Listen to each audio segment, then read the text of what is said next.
Hi all, ಇವತ್ತಿನ ವಿಡಿಯೋದಲ್ಲಿ ತುಂಬ ಸಿಂಪಲ್ ಆ್ಯಂಡ್ ಈಸಿಯಾಗಿ ಎಗ್ ಬುರ್ಜಿ ಮಾಡೋದನ್ನು ತೋರಿಸ್ತಾ ಇದ್ದೀನಿ. ಈ ರೆಸಿಪಿನ ತುಂಬಾ ಕಡಿಮೆ ಟೈಮಲ್ಲೇ ಮಾಡ್ಬೋದು, ತುಂಬ ಟೇಸ್ಟಿಯಾಗೂ ಕೂಡ ಇರುತ್ತೆ. ಇಲ್ಲಿ ನಾನು 2 ಮೊಟ್ಟೆನ ತಗೊಂಡಿದ್ದೀನಿ. 2 ಮೊಟ್ಟೆನ ಒಡೆದು ಒಂದು ಬೌಲಿಗೆ ಹಾಕ್ಕೊಳ್ತಾ ಇದ್ದೀನಿ.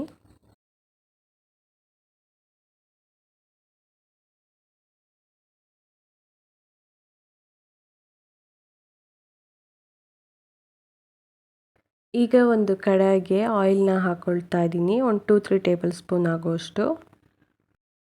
ನೆಕ್ಸ್ಟ್ ಸ್ವಲ್ಪ ಕರಿಬೇವನ್ನು ಹಾಕ್ಕೊಳ್ತಾ ಇದ್ದೀನಿ. ಹಾಗೆ ಒಂದು ಕಪ್ ಆಗೋಷ್ಟು ಈರುಳ್ಳಿನೂ ಹಾಕ್ಕೊಳ್ತಾ ಇದ್ದೀನಿ. ದೊಡ್ಡದಾದರೆ 1 ಈರುಳ್ಳಿ ಸಾಕಾಗುತ್ತೆ, ಚಿಕ್ಕದಾದರೆ 2 ಈರುಳ್ಳಿನ ಹಾಕ್ಕೋಬೇಕಾಗುತ್ತೆ.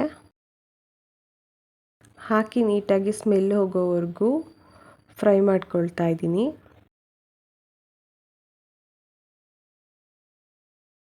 ಈಗ 3 ಗ್ರೀನ್ ಚಿಲ್ಲಿನ ಹಾಕ್ಕೊಳ್ತಾ ಇದ್ದೀನಿ.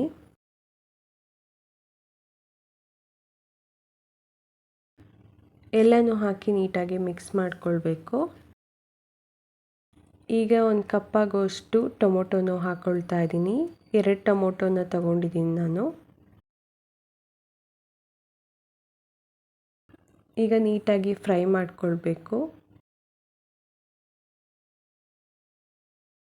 ಟೊಮೊಟೊ ಸ್ಮೂತ್ ಆಗೋವರೆಗೂ ಫ್ರೈ ಮಾಡ್ಕೊಳ್ಬೇಕಾಗುತ್ತೆ. ಈಗ ಟೇಸ್ಟಿಗೆ ಸಾಕಾಗೋಷ್ಟು ಉಪ್ಪನ್ನ ಹಾಕ್ಕೊಳ್ತಾ ಇದ್ದೀನಿ.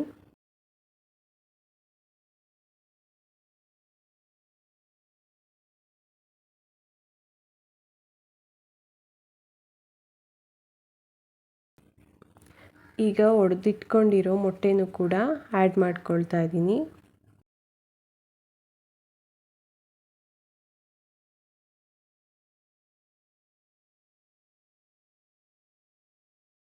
ಈಗ ಎಲ್ಲನೂ ನೀಟಾಗಿ ಮಿಕ್ಸ್ ಮಾಡ್ಕೊಳ್ಬೇಕು.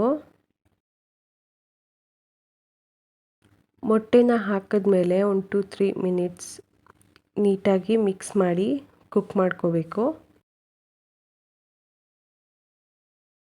ಈಗ ಸ್ವಲ್ಪ ಕೊತ್ತಂಬರಿ ಸೊಪ್ಪನ್ನು ಕೂಡ ಹಾಕ್ಕೊಳ್ತಾ ಇದ್ದೀನಿ. ಈಗ ಎಗ್ ಬುರ್ಜಿ ಕೂಡ ರೆಡಿಯಾಗಿದೆ. ಇದು ಚಪಾತಿ, ರೊಟ್ಟಿ, ದೋಸೆ ಎಲ್ಲದಕ್ಕೂ ಕೂಡ ಪರ್ಫೆಕ್ಟ್ ಮ್ಯಾಚ್ ಅಂತಲೇ ಹೇಳ್ಬೋದು. ತುಂಬ ಕಡಿಮೆ ಟೈಮಲ್ಲೇ ತುಂಬ ಈಸಿಯಾಗಿ ರೆಡಿಯಾಗಿ ಹೋಗುತ್ತೆ. ಈ ರೆಸಿಪಿ ನಿಮ್ಗೆ ಇಷ್ಟ ಆಗಿದ್ದರೆ ಪ್ಲೀಸ್ ಲೈಕ್ ಮಾಡಿ, ಶೇರ್ ಮಾಡಿ, ಹಾಗೆ ಕಮೆಂಟ್ ಮಾಡಿ ಅಂತ ಹೇಳ್ತಾ ಈ ವಿಡಿಯೋನ ಇಲ್ಲಿಗೆ ಕಂಪ್ಲೀಟ್ ಮಾಡ್ತಾ ಇದ್ದೀನಿ. Thank you for watching.